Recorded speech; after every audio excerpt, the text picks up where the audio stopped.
ВМРО ДПМН официјално ја поднесе до собранието резолуцијата за заштита на македонските национални интереси во преговорите со Бугарија и порачаа дека очекуваат што побрзо собранискиот спикер Талат Џафери да ја стави на дневен ред.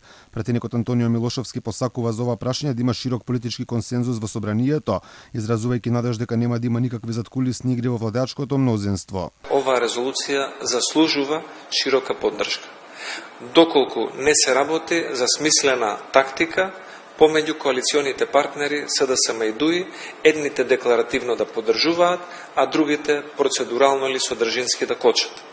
Ако за тоа станува збор, тогаш ќе се примети таквото однесување. Затоа, за да се биде на чисто, ние повикуваме уште денес секој пратеник кој што декларативно се изјаснил дека ја поддржува содржината на оваа резолуција, да го стави својот подпис на истата. Додека владачката СДСМ декларативно ја поддржува резолуцијата, специјалниот представник на Македонија во преговорите со Бугарија, Владо Бучковски, бил загрижен бидејќи според неговите зборови со овие потези ВМРО ДПМН направиле сериозна штета за Македонија, но и за Бугарија.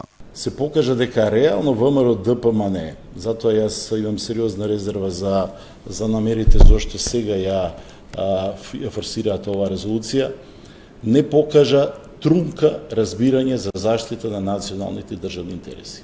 И направи сериозна штета пред се во Македонија, но направи сериозна штета и во Бугарија. Додека од СДСМ барем декларативно велат дека ќе поддржат резолуцијата на ВМРО ДПМН, албанските партии не се расположени да гласаат за испишување црвени линии од македонска страна, откако минативе години добија двојазичност, сега се уште порадикално барање, повторно сакат отворање на уставот со цел промена на формулацијата на албанскиот јазик. Останува да видиме дали и колку пратеници на властта ќе го слушнат повикот на опозицијата и ќе се потпишат нова декларација.